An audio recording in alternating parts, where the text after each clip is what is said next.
नमस्कार साथियों, आप सभी लोगों का स्वागत है इंजीनियर्स आईक्यू के इस यूट्यूब प्लेटफॉर्म पर। और आज हम लोग देखेंगे फ्लूइड मैकेनिक्स का पार्ट नंबर 2।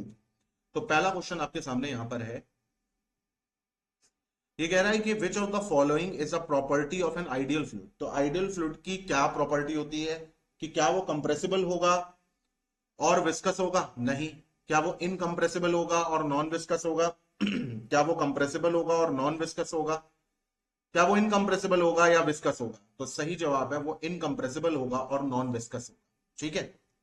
देखो, आइडल फ्लूइड की जो प्रॉपर्टी होती है वो आपसे हर बार एग्जाम में पूछी जाती है, तो आपको पता होना चाहिए कि आइडल फ्लूइड की प्रॉपर्टी क्या क्या होनी चाहिए। ठीक है। तो क्या होती है कि इनकंप्रेसिबल होगा, ठीक है, यानी कि कंप्रेस नहीं हो सकता, और नॉन विस्कस होगा, यानी उस पर विस्कोसिटी जो है वो नहीं लगेगी। तो इसका सही जवाब हो जाएगा ऑप्शन नंबर सी। आगे बढ़ते हैं। काइनामेटिक विस्कोसिटी की यूनिट क्या है आपसे पूछा जा रहा है। तो पास्कल पर सेकंड तो आपको पता है कि किसकी होती है, तो ये तो डायनामिक विस्कोसिटी की होती है। तो काइनामेटिक विस्कोसिटी की क्या हो जाएगी भाई? तो ये होती है मीटर स्क्वायर पर सेकंड। काइनामेटिक विस्कोसिटी को हम लोग न्यू से डिनोट करते हैं, और इसकी जो एसआई यूनिट होती है वो क्या होती है? तो होती है मीटर स्क्वायर पर सेकंड, या फिर स्टोक भी कहते हैं इसको। ठीक है।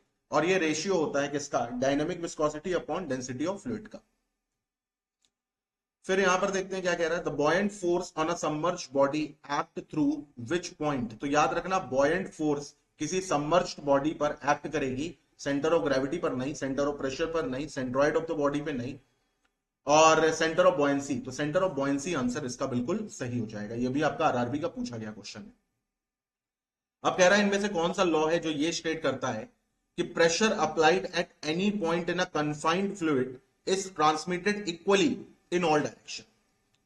तो प्रेशर अगर आप अप्लाई करेंगे किसी एक पॉइंट पर फ्लूइड में, तो वो हर जगह इक्वली डिस्ट्रीब्यूट होगा। ये आर्किमिडीज का प्रिंसिपल है, पास्कल का नियम है, बर्नौली की प्रिंसिपल है, या न्यूटन का लॉ है? तो सही जवाब है पास्कल का नियम। ठीक है। फिर आगे आते हैं यहां पर। Pressure at a point inside static fluid depends on. तो प्रेशर जो है, प्रेशर एट अ पॉइंट, ये बात ध्यान रखना, pressure at a point inside a static fluid depends on shape of the container, नहीं, surface area of the fluid, नहीं, depth of the point below the surface, and viscosity of the fluid. तो सही जवाब हो जाएगा depth of the point below the surface.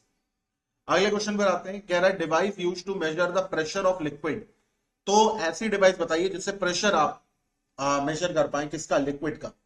Thermometer, barometer, और manometer या hygrometer? तो सही जवाब है मैनोमीटर। थर्मोमीटर से टेम्परेचर, बैरोमीटर से एटमॉस्फेरिक प्रेशर, हाइग्रोमीटर से डेंसिटी हम लोग नापते हैं। ठीक है। Which of the following is a dimensionless number. Viscosity dimension होती है, डेंसिटी की भी अपनी डायमेंशन है, प्रेशर की भी अपनी डायमेंशन है। रेनॉल्ड नंबर की कोई डायमेंशन नहीं होती है।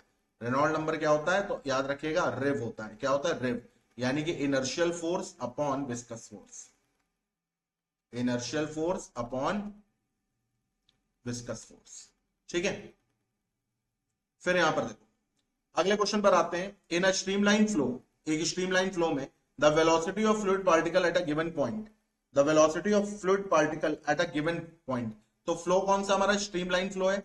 वेलोसिटी ऑफ फ्लूइड पार्टिकल हमें बताना है किसी भी गिवन पॉइंट पर। क्या वो रैंडमली चेंज होगी, कांस्टेंट रहेगी टाइम के साथ, वेरीज विद द डायरेक्शन, और डिक्रीज विद द टाइम? तो सही जवाब है भैया remain constant, constant over time. क्यों? क्योंकि स्ट्रीमलाइन फ्लो है। What is the cause of surface tension in liquid. Surface tension क्यों होता है लिक्विड में? ग्रेविटी की वजह से? नहीं। विस्कोसिटी की वजह से? नहीं। कोहेशन ऑफ द मॉलिक्यूल की वजह से? Atmospheric pressure? तो कोई सवाल ही नहीं उठता है। तो सही जवाब क्या है भाई? कोहेशन की वजह से होता है। When the velocity of fluid exceed the critical velocity, जब वेलोसिटी ऑफ फ्लूइड बढ़ जाएगा किससे? क्रिटिकल वेलोसिटी से, तो जो फ्लूइड है हमारा वो लेमिनार होगा, टर्बुलेंट होगा, स्टीडी होगा, या यूनिफॉर्म होगा? तो सही जवाब है टर्बुलेंट होगा। ठीक है। याद रखना, वेलोसिटी ऑफ फ्लूइड एक्सीड करेगी क्रिटिकल वेलोसिटी से, तो फ्लूइड हमारा टर्बुलेंट होगा। The height to which liquid rise और fall in capillary tube depends on density of the liquid, हाँ। सरफेस टेंशन की वजह से? बिल्कुल सही। डायमीटर ऑफ द ट्यूब की वजह से? हाँ। तो इसका मतलब सभी पे डिपेंड करती है। ठीक है। ये क्वेश्चन भी आपके लिए बहुत इंपॉर्टेंट है, ध्यान देना। हर वो क्वेश्चन जिसका आंसर नन ऑफ दीज या ऑल ऑफ द अबव है, इंपॉर्टेंट है आपके लिए। The pressure drop in horizontal pipe due to viscous flow is described by. भाई ये क्वेश्चन भी बहुत इंपॉर्टेंट है, इसको भी आप लोग बिल्कुल याद करके जाइएगा। मतलब ये कह रहा है हॉरिजॉन्टल पाइप में विस्कस फ्लो की वजह से जो प्रेशर ड्रॉप होता है वो कौन सा नियम समझाता है? पास्कल लॉ नहीं, आर्किमिडीज प्रिंसिपल नहीं, पॉइसन लॉ या बर्नौली इक्वेशन? तो बर्नौली इक्वेशन तो कंजर्वेशन ऑफ एनर्जी बात करती है, तो यहां पर क्या हो जाएगा? सी ऑप्शन यानी पॉइसन लॉ। याद रखना पॉइसन लॉ क्या बताता है? The pressure drop in horizontal pipe due to viscous flow. Which type of energy is possessed by fluid due to its motion? तो मोशन के थ्रू एनर्जी अगर कोई है तो काइनेटिक की एनर्जी होगी और कोई नहीं। फिर यहां पर क्या कह रहा है? The flow in which fluid layer do not mix, यानी फ्लूइड लेयर आपस में मिक्स ना हो और पैरेलली मूव करें ईच अदर के, रोटेशनल, टर्बुलेंट, लेमिनार, इरेगुलर। तो सही जवाब है लेमिनार। तो इसी के साथ हम लोग अपनी आज की बात को खत्म करते हैं। वीडियो अच्छा लगा हो तो लाइक करिए।